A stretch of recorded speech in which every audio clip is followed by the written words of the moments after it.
Welcome back, ladies and gentlemen, to another episode of Artist to Artist, where we like to say this is a conversation that needs to be heard. And we all know that all my guests are special friends of mine and special guests to me.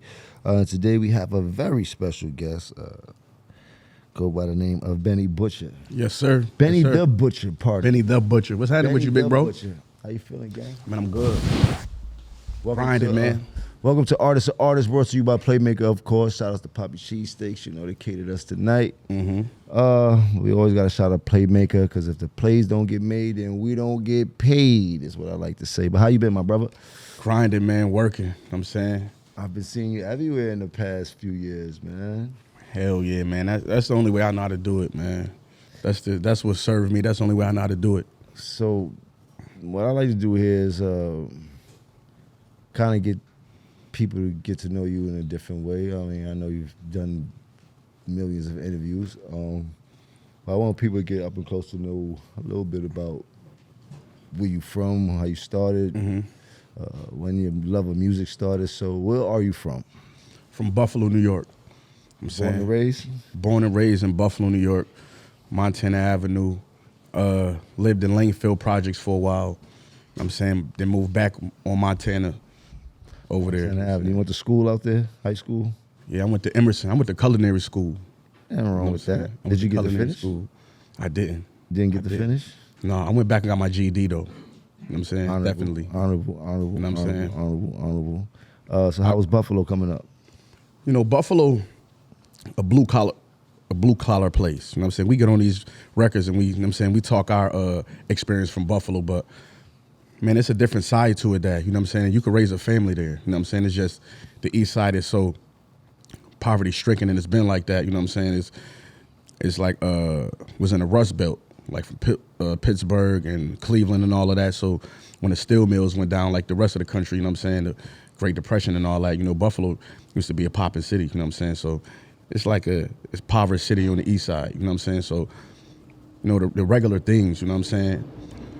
But the schools was good, you know what I'm saying? But, you know, it's just the poison So of you went the to culinary school. Do you know how to cook? I don't know how to cook shit. I don't know how to cook shit. That's a crazy thing.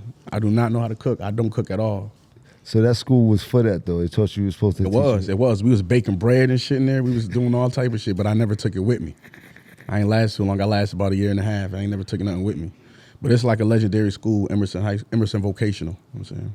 So we all hear your raps and you talk heavy about things you had to go through for survival, selling drugs and going through the ups and downs of what the streets have to offer, like a lot of us have done. So how old were you when the streets got a hold of you? I would say 14 years old. You know what I'm saying? And it's crazy because this was my man Happy. You probably know Happy, he a promoter from Buffalo. You probably know him. This is what he call it. He called it the summer in Miami. You know what I mean? That's when you jump off the porch. You know what I'm saying? That was my summer, 1999. I was 14 years old, jumped off the porch.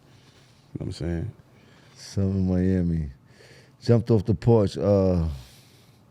Did that have any effect on you in school? Was that one of the reasons why you didn't get to finish school? Because you were so worried about the streets? No, later it would have that effect. But early it didn't. You know what I'm saying? I always was a bright student. You know what I'm saying? But I did let things around me corrupt me and steer me different. But, you know what I mean? It's like, I had plans on going back to school. I never did, but I got my GED. I made sure I done that, you know what I'm saying? Just so I could show my kids. You know what I'm saying? I got my GED. You know what I mean? So hustling was out of survival, or was it the allure of how it looked? It was both. You know what I'm saying? You know, I was saying this the other day. Everybody like to say, man, we had to do this, we had to do that. You know, we didn't really have to do that. You know what I'm saying? It's kind of like the lifestyle and the allure, but I always say this. I come from a legendary block where it was going on every day, $20,000, $30,000 a day. As I'm a kid walking to the bus stop, I'm seeing this. You know what I'm saying? I used to go to church. I used to go to church 3 times a week. You know what I'm saying? I used to look at those dudes like, man, they going to hell, man. You know what I'm saying? Then those end up being my guys, you know what I'm saying? And I got old enough and I was doing the same thing they was doing. You know what I'm saying? So it was like, it's fucked up to say, but it was almost like tradition. You know how this shit I go. get You know what I'm it. saying? It's like It's funny. It's funny you said you used to go to church because I grew up in a church also, and I know how it feels to go to church 2-3 times a week and go to New Converse class and all night prayer meeting and Revivals and all that. and revival and all that Definitely. type of shit. You know But what it I'm was saying? crazy because it felt so restricted in there. Whenever I would go to church, I was trying to find ways. I used to play hooky from church, so we get in church about 9-10 in the morning to do Sunday school. Then service will start like 11 o'clock. Then when they doing the testimonies, we a bust a move. We getting that's on the crazy. train going down to 42nd Street. Then we got to be back by like 1:30 before see. church let out and shit like that. My Aunt Lonnie, she was on me. My Aunt Lonnie, I couldn't do nothing. I couldn't go nowhere. Our church. We had one of the biggest churches in Harlem. So our church spanned the whole block. So it was Okay. It used to be an old high school. So it was like it just was a lot going on. But I respect when people are God-fearing people because I know they have a sense of morals that a lot of people don't. 100%. You know what I mean? And I believe that sense of morals are some of the things that probably got you here today, no matter all your ups and downs that you've been through. And I hear you talk about that you been incarcerated due to your run-ins with the street. Yeah. And I ask everybody this, do you think you being incarcerated was a bit of a blessing more than it was a stressing?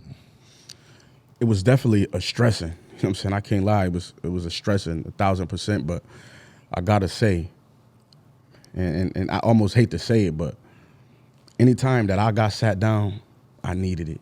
You know what I'm saying? It focused me up. You know what I mean? It focused me up. You know, a lot of us don't change until we feel a reason to change. We don't change our habits until we got a reason to. You know what I'm saying? So, you know, those felonies kind of gave me a reason to, you know, kind of move different. You know what I'm saying? Because I'm a nigga like who move reckless. I'm one of them type of niggas.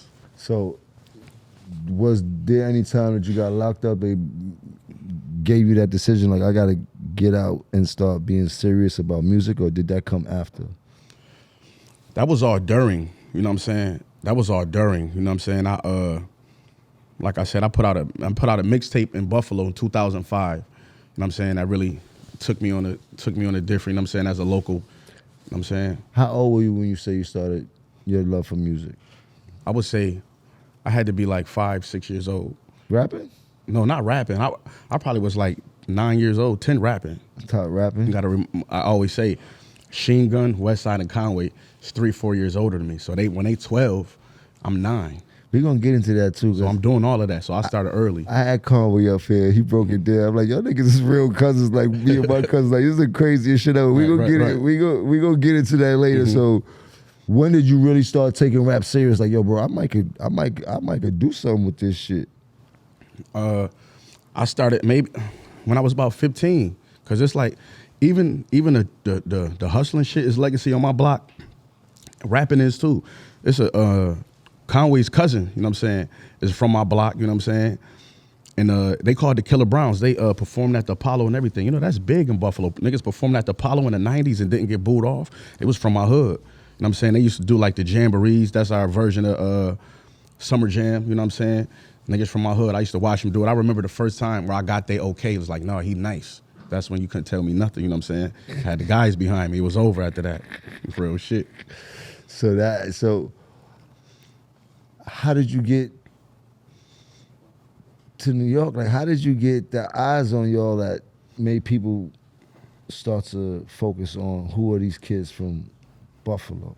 Man, with West, I feel like West linking with Sky Zoo, you know what I'm saying, and Action around that time, you know what I'm saying, and Roc Mars, I'm saying, around that time could kind of put people eyes on us. You know, the underground fans is really not too judgy how the different fans be. So honestly, you know, the door is kind of like, it was at that time a little bit more, it was open, you know what I'm saying? Yeah. So, you know, people thirsty for new music. I remember like people listening to my shit that I'm just putting on YouTube and I'm still living in the projects and they commenting and they doing shit. So I guess it was, they heard West and they were just thirsty for new music, you know what I'm saying? Conway was doing his shit. These niggas was doing this shit out of nowhere, you know what I'm saying? One day I'm seeing these niggas and they one way, then I'm next, I'm checking out niggas' jewelry and checking out niggas' gear. And I'm And like, you what the younger than everybody. yeah, hell yeah. And I'm thinking like, what these niggas doing? You know what I'm saying? And I'm like, oh, this rap shit is paying off for these niggas. They really didn't tell me up front. You know what I'm saying? I had to learn for myself and figure it out. People hit me on the gram like, Benny, one of the illest. I'm like, who the fuck is these people? But it's coming from features that I'm doing for them niggas. You know what I'm saying? Real shit. So for those who don't know, I had Conway up here not too long ago.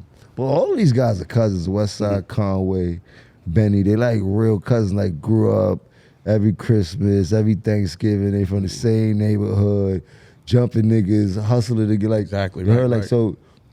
Just to hear you tell the story, to hear Conway tell the same story is crazy because I Right. like my cousin I grew up with was right here also and shit like that. So when I was asking him about the rifts that Joe was going through, and then he was like, "Bro, we real cousins, bro. That shit don't really be about nothing." You heard like this, Hell like no. this shit's we real cousins, bro. Like that shit ain't like how people perceive it to be. Like we really cousins. Like we go back home, auntie, nigga. Thanks. Like this is real family Right. shit here. We ain't worried about that shit. How That's the all. internet be doing. I talked to that nigga the other day. You know what I'm saying? And that, but that was before I actually knew that you were cousins. So Right, now I right. felt what he was saying. Like, bro, we don't even care about that shit, bro. You know what I mean? 100%. So, but for the fans don't be knowing it in intertwined. So, and you were the younger cousin. So, how was it like growing up watching them hustling and running around the streets before you had your chance to get outside? You know, this is like totally off the record. You know what I'm saying? But it's on the record. Allegedly. But I said it in a song already that was years ago. You know, got my first, you know, gun from Conway. You know what I'm saying? Allegedly, You know, allegedly. water gun, Summer in Miami. That Nerf gun. that 1999 summer. You know what I'm saying? So, you know, reluctantly, you know what I'm saying? I hustled with Wes and done shit like that. You know what I mean? Wes got knocked in the trap house that I had. He coming over there getting money. Wes got locked up before. Before that, nigga, how was the Christmases when you niggas was 9 and 10 and 11, man? We go to Wes house because he got he's getting all the fucking games. We going to his house. Wes was the spoiled cousin? Of course, he's Because getting there all the always games. was that one spoiled cousin out of everybody. That like, nigga's yo, getting all the games. We trying to open up our shit and go over there. You know what I'm saying? We trying to see what the fuck he got. Because he going to get new shit and it's going to be shit he don't want over there. You know what I'm saying? That's Wes. We trying to get the fuck over there and we trying to stay the night. Now to stay the night is crazy because I Real know how shit. that. Now to spend the night with cousins is legendary, bro. Like What? That's how you shape that. That's how you shape your manhood, kind of. Especially if you got 100%. any type of tough cousin. And that's how like that. and that's how I got on the music. You know what I'm saying? Seeing them boys listen to music. I remember like, you know what I'm saying? You know, it's 1996. I was 12 years old. You know what I'm saying? But I'm watching Wes get Muddy Waters Redman tape for Christmas. You feel what I'm saying? We in Atlanta. It's like 97 or 98. We in Atlanta, you know what I'm saying? He listening to the Wu-Tang, you know what I'm saying? Listening to ODB. You know what I'm saying? And I'm borrowing it. Let me borrow this. He had the Father MC tape. He let me borrow that. You know what I'm saying? So Father MC Real talking shit. that shit right there. 100%, you know what I mean? Listen to that shit in my Walkman, you know what I mean? So how easy was it? How accessible was the music from New York City for y'all in Buffalo coming up? Like, was it an easy thing? Very accessible. It was very accessible. Very so y'all accessible. getting all the mixtapes, everything. 100%. I don't know how that, as a kid, I don't know how that happened, but it was heavy influenced by, that's what all my old heads listen to. Everybody older than me just listen to straight New York music. You feel what I'm saying? And that's what we listen to. You got all that, you know what I'm saying? Even like, you know, not even like the super popular shit. You know what I'm saying? We got everything. So growing up, who were some of the artists you listened to? Man, 100% Mobb Deep. You know what I'm saying? 100% the Mob. I listen to music my pops listen to. My pops used to listen to Too Short. You know what I'm saying? I listen to Too Short. You know, shit like that. Besides the regular shit. Who was the rapper you thought you was? Because I used to think I was like Slick Rick. I used to think I was like Rock Cam. I was a few rappers I thought I was when I was coming up. Like, bro, you couldn't tell me nothing. I knew all the lyrics, couldn't tell me shit. Who I thought I was. You know, nigga, don't front, because every kid came. Rappers were superheroes what? coming up, so we all had that one rapper. We knew all the lyrics. We probably brought something that he had in the video. Like, I'm not gonna lie. I felt it was a time where I felt like I was everybody. I used to write niggas' lyrics down. You know what I'm saying? I wrote DMX, Blood on My Blood. Damn near wrote that whole album down. You know what I'm saying? Just so I could recite the words and know it myself. Who Who else I did like that? Man, I did Biggie album like that. Nigga, Ready you to did Die Big like Eyes that. and Bust This. When Snoop album came out, Doggy Style, me and my man Omar, what's up? Went to HMV. HMV used to be a music store, sold all the CDs. Went to HMV after school. It was Tuesdays that all the albums used to come out. Stole 2 copies of the Snoop Dogg joint. Went home, listened to that shit 30 times, learned every record. The next day, we in school, high school, Julia Richmond, quoting every fucking record. But the crazy part was, everybody in school was already quoting all the records. They knew that shit already. Niggas knew that. That Snoop album was one of the craziest albums I ever seen come out because of the reaction and how the kids, like, it shit turned into a Bible damn near overnight. So I know how you felt writing lyrics down. Is crazy. I remember buying Warren G shit. You know what I'm saying? A Regulator single. Around the time I was in a foster home staying with the pastor's family. You know what I'm saying? And we was on our way. I think we was on our way to an amusement park. And I had my headphones on. You know what I'm saying? My Walkman. They found out what I was listening to, took it out, threw that shit right on the highway, smashed it. Regulator. Pastors ain't play. So you said foster home. So did you grow up with your moms and your pops? Yeah, I grew up with my moms, you know, kind of like halfway. You know what I'm saying? I lived with my moms all the way till I was maybe like 9. Then I left for a few years and I came back, you know what I'm saying, in my earlier teenage years. You know what I'm saying? So, was that separation rough for you at that time? Man, it didn't feel rough, but looking back, you know, the things that I was doing, it was because that's how I was handling it. Being rebellious. You know what I'm saying? Because my mom had a close handle on me, but she was going through certain things that she needed to get her life together. But she was one of the few people who could shake me up, who I would listen to. You know what I'm saying? I was afraid of my mom. You know what I'm saying? So, you know, I just felt like I was smarter than everybody. You know what I'm saying? I was one of those kids, you know what I'm saying? And you know how it be, man. I was smarter than a lot of adults. You know what I'm saying? A lot of motherfuckers couldn't read or write. You know what I'm saying? So just having that mentality. I always tell people this, man, that the bad kids is the smart ones. You know what I'm saying? Geniuses. You know what I mean? Because they know something. That's why they question this shit. That's why they, you know what I mean? They very observant. And I was one of those kids. They say I was disrespectful, but I was just questioning a lot of shit that was going on. You know what I'm saying? Nah, you was curious. I know. I feel like a lot of the things you're saying, I kind of like been through similar things. Like, well, my mom's had me when she was 16 or 17. So it's crazy now because as I'm about to be 50, my mom's gonna be in her 60s. How the fuck crazy is that? You heard? Right, like right. you ain't think about that when you think were about younger. that, right? So nigga, when I was in my 20s, my mom's in her 30s. But I was so caught up in what I was doing. Like my mom was damn near my sister age. But so when she was younger, I had been through the same trials like you did. I never had to live in no foster house, but my family, I've lived in everywhere, in every auntie and uncle house with my family and shit like that, in the same circle. So my grandmother took me back and shit like that. So, and I know the type of effect it can have on a kid, as you saying, looking back and shit like that. But I was so crazy that I knew that what that shit was doing to me at that moment. You know what I mean? Man, I didn't. I could really say, man, smart as I thought I was, I really didn't see the effects on it. You know what I'm saying? But I could see everything I was doing was rebelling and you know, my mom, she had a tight handle on me, but not that tight where I was being raised under her roof at the time in those vital years. You know what I'm saying? Like when I came back that 1999 summer, I was coming back moving with my mom after a few years. You know what I'm saying? So it was like she really trying to be cool with me, lenient. My mom was lenient as fuck when I came back. You know what I'm saying? My mom was letting me do any the fuck everything. You know what I'm saying? So So all right, let's fast forward a little bit. Y'all popping, you and the cousins is popping. You're starting to get noticed, and then y'all get noticed by Roc Nation and Hove. How does that feel? Man, that felt like honestly, man, it felt like a moment of validation coming from where we come from. You know what I'm saying? It was a big moment for just so many people. Because it was like back home looking back, okay, they really in the game. They doing something now, you know what I mean? Because different things, you know, people interpret different things a different way. You might be on, but your kids don't think you're on until they see you with somebody who they know. So when people seen us doing that, they like, okay, it's validated. This real. Because we've been telling people like, yo, this shit real. We got this going on and that going on. When they seen it for themselves, it was a different thing. So it was big for the city.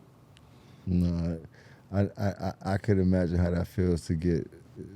That is a hell of a validation, especially in this music business, and you trying to get on, and all of a sudden now you're popping. So, through everything you've been through thus far in your career, all the ups and downs, do you regret anything that you had to go through to get here?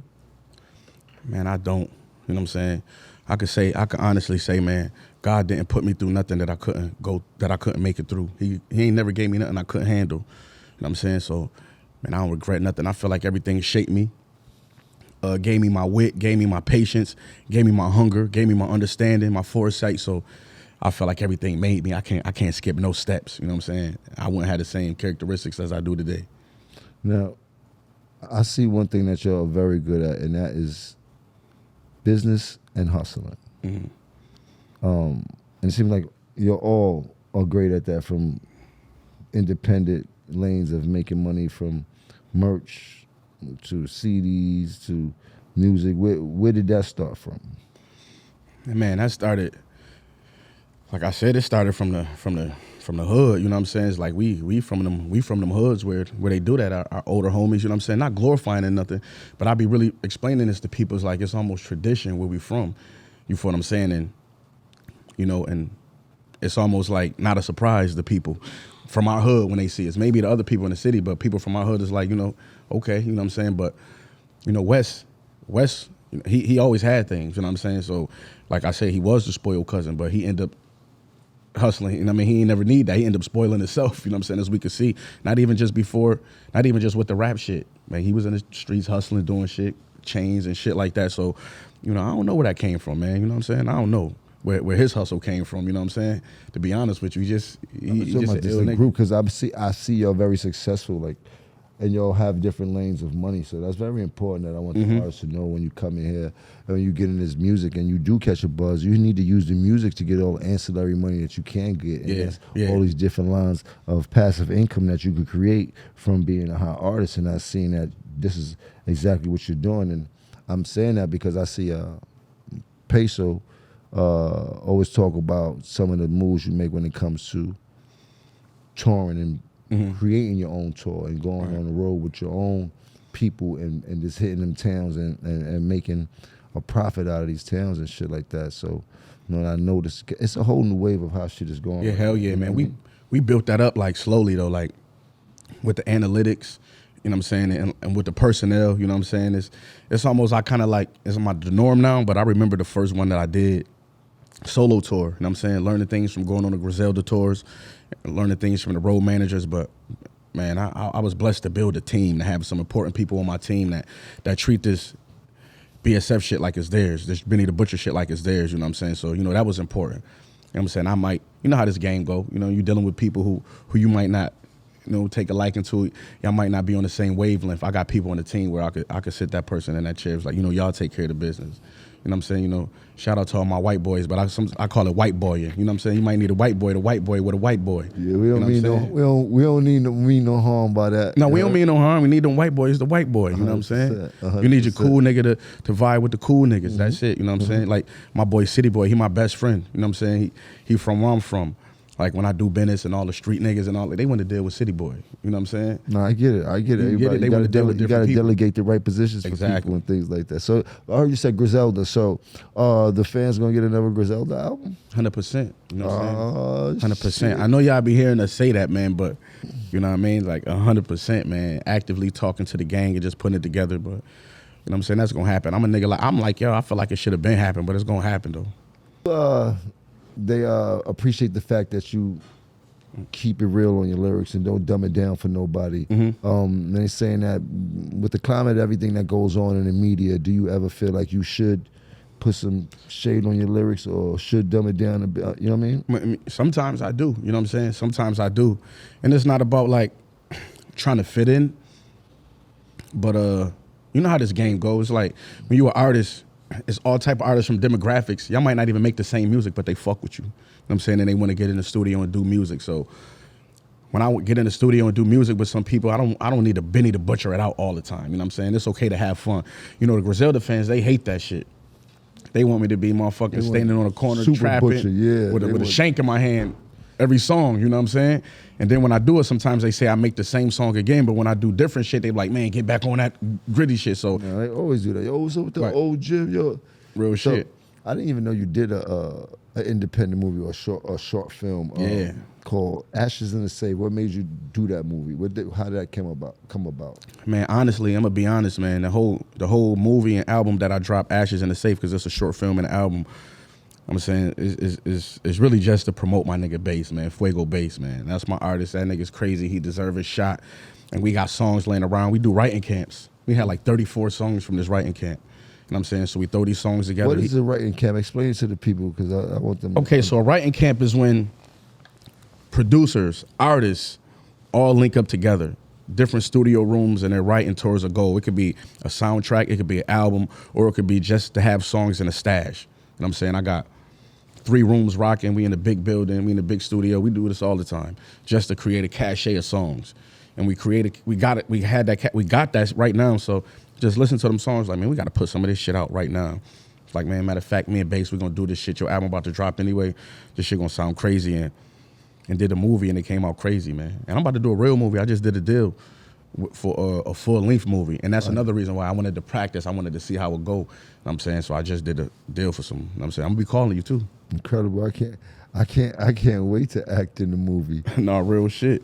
What's the one mistake you see young rappers making right now that reminds you of you when you were coming up? Listening to these niggas around them that don't know shit, that ain't been through shit, still trying to maintain, you know, certain ties, you know what I'm saying, that don't serve them. You know what I'm saying? That, you know what I mean? And you know, and it sound harsh, but it's just real because it's gonna do nothing but lead you back where you came It's a from. place for everything. I believe so. They don't differentiate. How you say that? Differentiate. How you say it?